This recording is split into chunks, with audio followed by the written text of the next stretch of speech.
بسم الله الرحمن الرحيم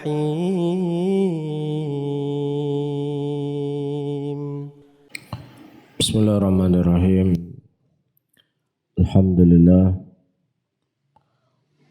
لله حمدا كثيرا طيبا مباركا فيه مباركا عليه كما يحب ربنا ويرضى وأسلم على نبينا الكريم محمد وعلى آله وأصحابه ومن تبعهم بإحسان إلى يوم الدين. أيها الإخوة rahimani rahimakumullah. Kita lanjutkan kembali pembahasan kitab kita Matan Abi Suja atau dikenal dengan Matan Tun Takrib. يجوز للمسافر قصر الصلاة رباعية ب5 شرائط: أن يكون سفره في غير معصية، وأن تكون مسافة 16، وأن يكون مؤديا للصلاة رباعية وينوي القصر مع الإحرام، وألا يتم بمقيم. يجوز للمسافر أن يجمع بين الظهر والعصر في وقت أيما شاء، وبين المغرب والعشاء في وقت أيما شاء، ويجوز للحاضر في المطر أن يجمع بينهما في وقت الأولى منهما. Itu ya. Baik. Sudah selesai atau masih baru kita mulai?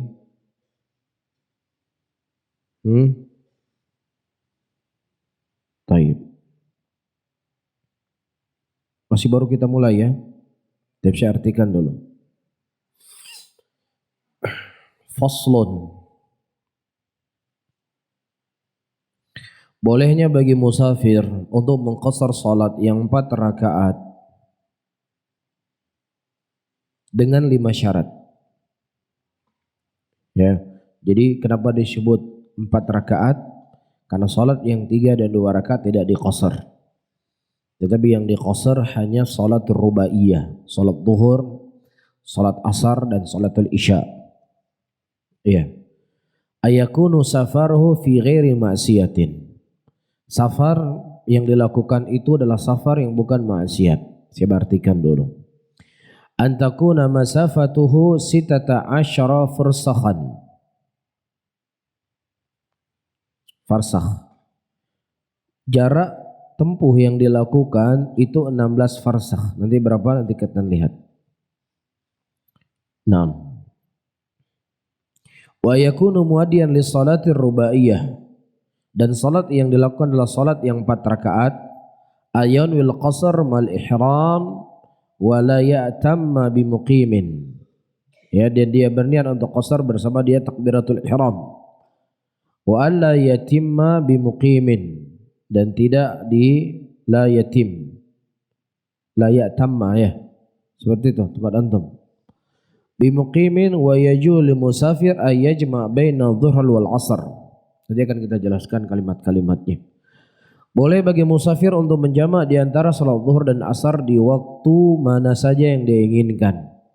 Apakah dia menjamak di waktu maghrib? Di waktu maghrib dia salat, atau di waktu isya? Ya. Jadi dari ucapan al-muallif, seseorang boleh melakukan jamak takdim, boleh melakukan jamak takhir. Boleh dua-duanya. Nah, mana yang lebih afdal?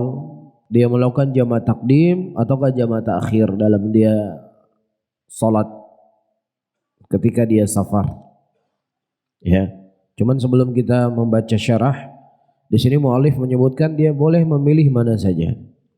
Boleh dia melakukan salat zuhur dijamak dengan asar di waktu zuhur ataukah di waktu asar. Atau dia menjamak di antara salat maghrib dengan isya, dilakukan di waktu maghrib atau di waktu isya. Jadi boleh jamak takdim, boleh jamak takhir. Ya. Wa yajuzu lil hadir fil matar ay yajma' bainahuma fi waqtil aula minhuma.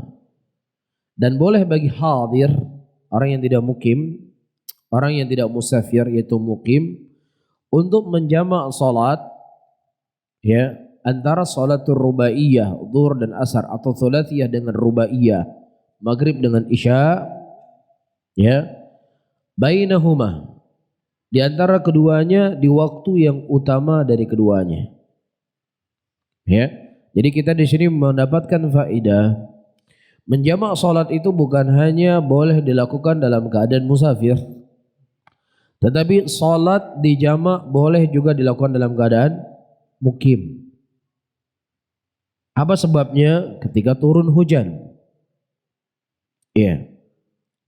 Naam. Disebutkan di sini, ayolah ikhwah rahimani wa rahimakumullah. Yajuzu lil musafir ay multabis bis safar. Itu orang yang dia sudah berniat untuk safar. Qasr salat rubaiyah, untuk dia mengqasar salat rubaiyahnya. La ghairiha min ats-tsanaiyah wa thulathiyah. Tidak salat 3 rakaat, tidak pula salat yang 2 rakaat. Tetapi salat yang boleh diqasar, saya ulangi kembali, salat yang jumlahnya berapa rakaat? 4 rakaat. Wa jawazu qasr as-salat rubaiyah, dan bolehnya kita meringkas salat yang 4 rakaat itu menjadi 2 rakaat bi khamsi syara'id, dengan 5 syarat.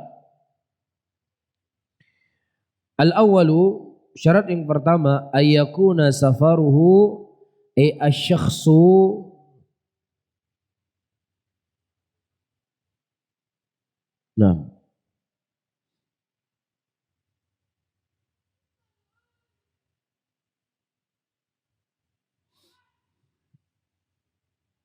ayakuna safaru li ghardin sahih ka ziyarati wa tijarah wa hajjin diniyan kana aw dunyawiyan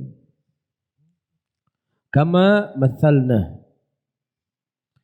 yaitu safar yang boleh seseorang melakukan mengqasar salat adalah safar yang niatnya dengan niat yang sahih, seperti dia menziarah atau dia pergi tijarah perdagangan ataukah dia haji. Apakah perjalanannya itu dikarenakan duniawiyah ataukah dikarenakan din? Dia mau berdakwah, dia mau berjihad, dia mau berangkat haji, dia mau berangkat umrah. Atau safar-safar yang bentuknya duniawiyah, dia mau tijarah, dia mau ziarah. Adapun safar yang itu bentuknya maksiat, maka tidak boleh seseorang mengqasar salatnya. Sesuai dengan yang disebutkan oleh al-mualliful kitab. Cuma ayyuhal rahimani wa rahimakumullah, boleh dan tidak bolehnya sebuah amalan itu harus kembali kepada dalil. Sah dan tidak sahnya sebuah amalan harus kembali kepada syariat. Bagaimana syariat berbicara dalam masalah ini? Sementara Allah Subhanahu wa taala menyebutkan ayat di dalam Al-Qur'an yang itu bentuknya adalah mutlak. Ya, Allah mengatakan falaisa 'alaikum junahun an taqsuru minas shalah. Tidak ada masalah bagi kalian idza darabtum fil ardi. Apabila kalian sudah melakukan perjalanan safar, maka tidak ada masalah bagi kalian untuk meringkas salat kalian. Allah Subhanahu wa taala menyebutkan di sini safar dengan lafaz mutlaqus safar. Apa mutlak safar? Apakah safarnya itu bentuknya duniawiyah ataukah ukhrawiyah? Apakah safarnya bentuknya maksiat ataukah safar yang bentuknya ketaatan? Selama tidak ada yang mengkaitkan dalil ini, ya, dikeluarkan darinya safar ketaatan, maka kembali kepada keumuman. Kapan saja seorang itu melakukan safar, dia boleh meringkas salatnya. Apakah nih safar mau jual ganja misalnya, yang mau jual ganja ke Jakarta, dia boleh nggak meringkas salatnya? Boleh nggak? Boleh ya. Tapi jual ganja nggak boleh. Mafhum? Kecuali datang dalil dari Nabi SAW menyebutkan, misalnya idza darabtum fil ardi falaysa 'alaikum junahun an taqsuru minas shalah. Dan safar yang diinginkan oleh Allah di dalam ayat ini adalah safar yang itu bentuknya qataatan, bukan maksiat. Itu namanya ayat yang mutlak dibawa kepada yang muqayyad. Dalil yang umum di bawah yang khusus. Namun ketika tidak ada yang mengqayyidkan dari nas yang mutlak, maka nas itu difahami kepada kemutlakannya. Misalnya Allah menyebutkan dalam sebagian ayat Al-Quran, fatahri raqabah. Hendaknya dia memerdekakan budak ketika dia melakukan kesalahan-kesalahan. Dia mendatangi istrinya di siang hari bulan Ramadan, maka di antara hukumannya dia memerdekakan budak. Dan di sini budaknya kan sifatnya umum. Apakah budaknya yang sudah masuk Islam ataukah budaknya yang masih kafir? Tetapi datang ayat yang mengkaitkan ayat yang mutlak tadi, fatahri raqabatun mu'minah. Yang budak dimerdekakan untuk membayar kafarah, ya, adalah budak yang dia budak apa? Mukminah. Berarti budak yang kafir nggak boleh dijadikan sebagai tahrir raqabah. Jadi bisa dijadikan untuk membayar kafarah. Mafhum ya? Nah, di dalam ayat Safar Allah Subhanahu wa taala hanya menyebutkan kepada kita, idza darabtum fil ardi falaysa 'alaikum junahun an taqsuru minas shalah.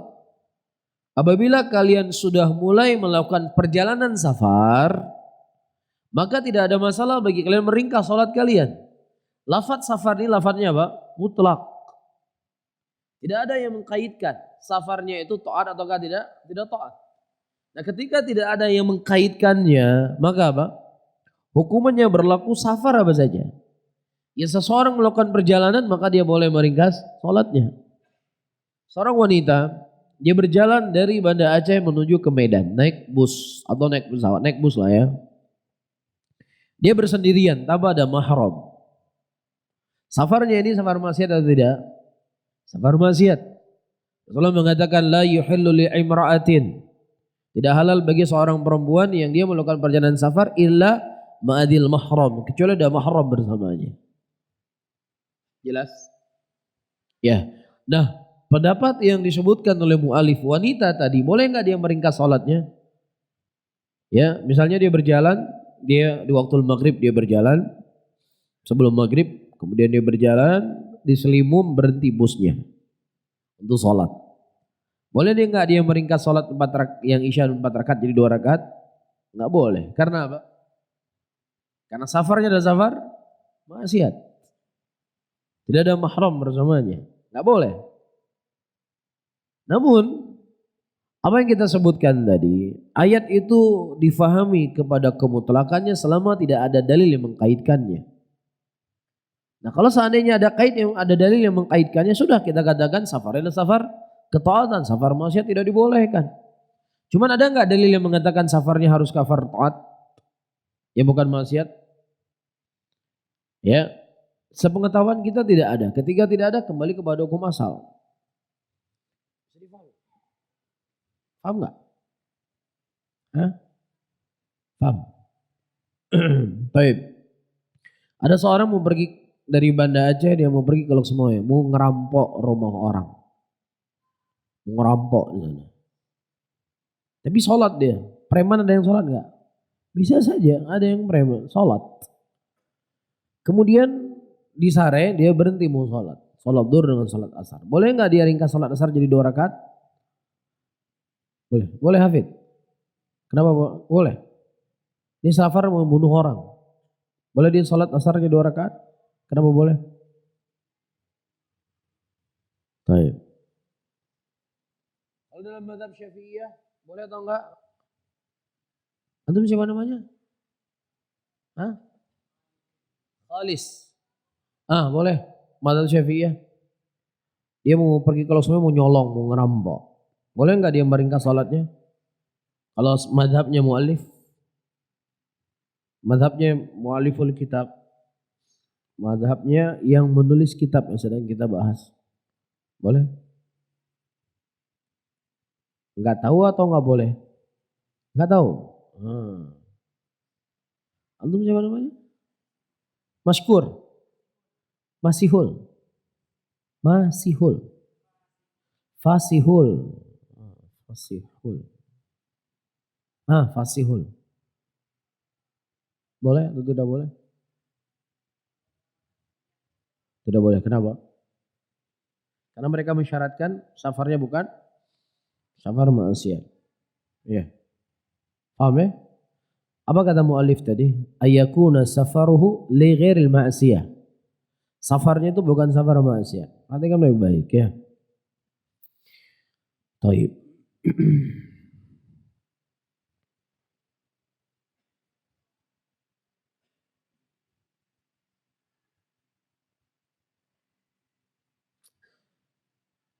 Taib. Kemudian ya ikhwan rahimani wa rahimakumullah.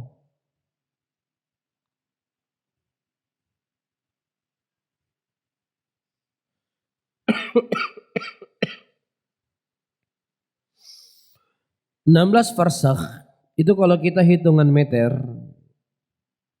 ya sekitar 80.140.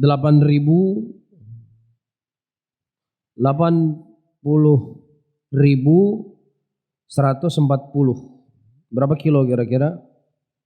80.000 meter. Berapa kilo? 1 kilo berapa meter?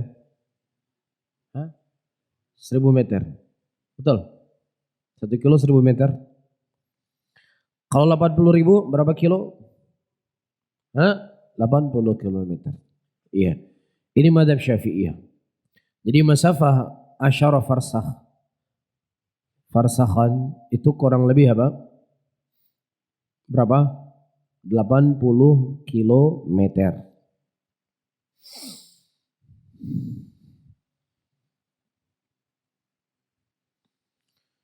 Dan kita sudah membahas tentang masalah ini. Ayo rahimani wa rahimakumullah, pembahasan sebelumnya.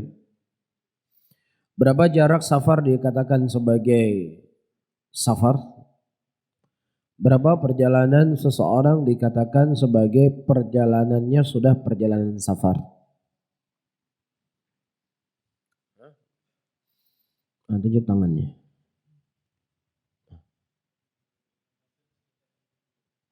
Ibnu Hazm sekitar 7 km. Dalilnya?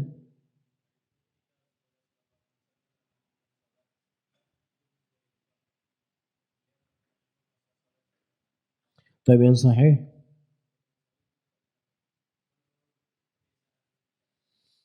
Baik. Kita menyebutkan sebuah kaidah, idza syara Allahu syar'an falam yuhaddid fa huwa yarji ila al-uruf. Ketika Allah mensyariatkan sebuah syariat dan tidak dibatasi, maka dia dikembalikan kepada uruf. Dikembalikan kepada kebiasaan. Ya. Adapun lafaz-lafaz hadis yang datang dari Nabi SAW, jarak safar yang beliau lakukan di antara lafaz hadis tersebut berubah-ubah. Berubah-ubah bukan berarti tidak mundhabit. Tetapi kaidah yang disebutkan oleh para ulama, al-hujjatul adat, dzikrul adat laysa bil hujjah. Penyebutan sebuah jumlah terkadang atau kebanyakan dari nas itu tidak diinginkan dengannya apa? Hujjah. Jumlahnya sekian. Misal pembahasan salatul Jum'ah yang kita bahas di Sahih Muslim. Berapa batasan salat Jumat itu sah ditegakkan? Berapa orang makmumnya? Tunjuk tangannya. Antum siapa namanya? Muhammad Imran. Muhammad Iqbal.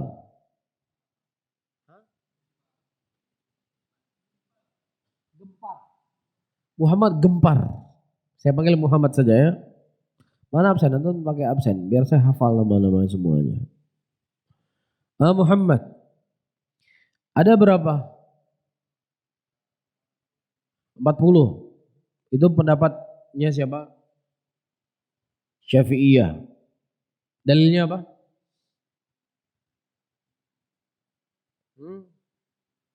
Apa dalilnya? Salat Jumat itu harus 40 orang jamaah.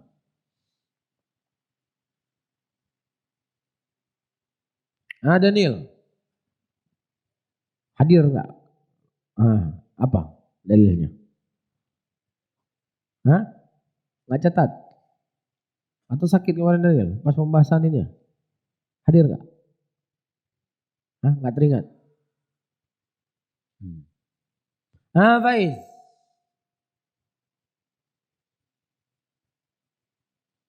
Nggak tahu, nggak ingat. Nggak tahu ya. Fajri. Nggak hadir. Serius nggak hadir.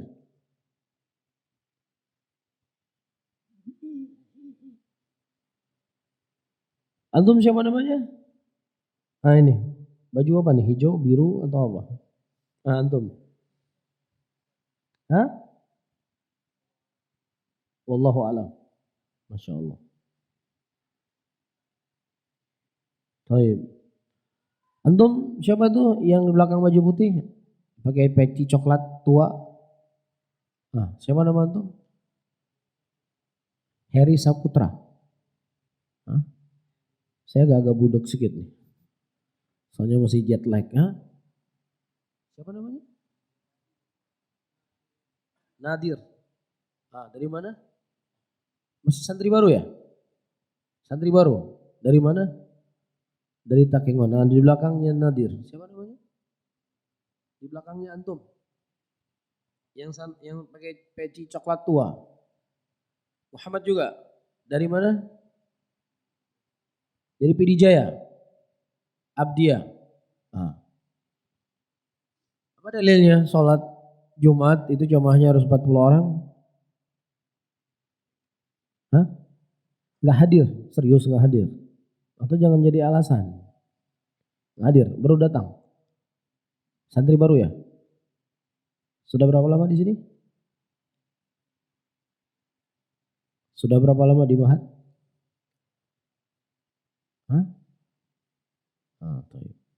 Jadi sampingnya siapa namanya?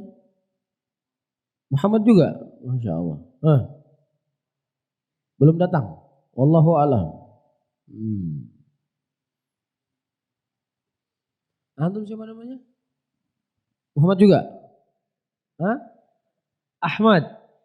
Rahmat? Apa dalilnya Rahmat? Nggak tahu juga. Masya Allah.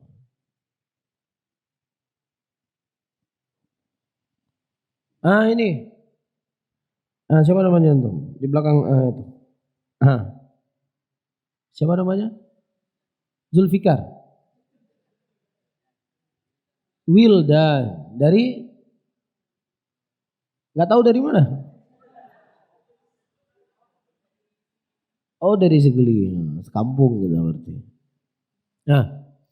Apa dalilnya? Nggak catat. Tahu. Ada yang tahu tunjuk tangannya?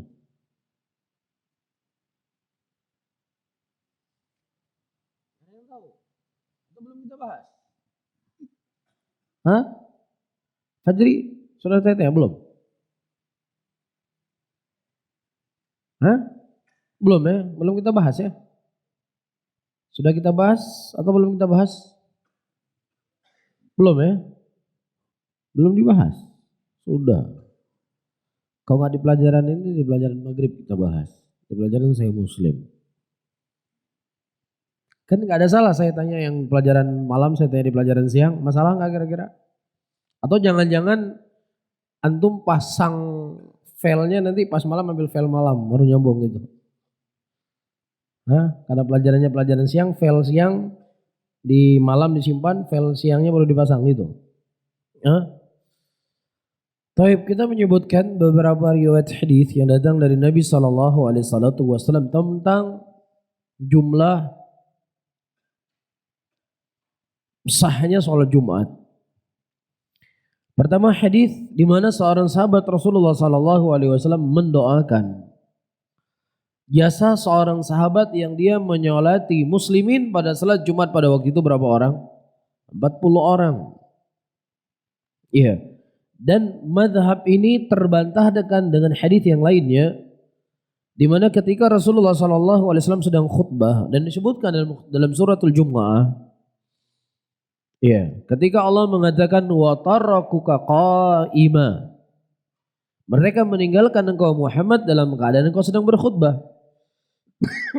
Pada waktu itu sahabat Rasulullah SAW sedang menghadiri khutbah Jumat. Di masjid Nabi SAW kemudian datang apa? Datang kendaraan dari luar membawa barang perdagangannya.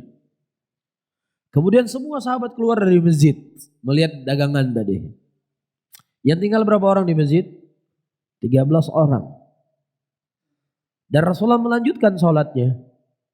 Berarti menunjukkan apa? Sholat Jumat itu boleh 13 orang. Tidak mesti harus 40. Nah, kenapa penyebutan 40? Karena memang kebetulan waktu itu 40, bukan batasan. Paham? Begitu juga dalam hadis yang kedua, kebetulan penyebutannya 13, bukan batasan 13.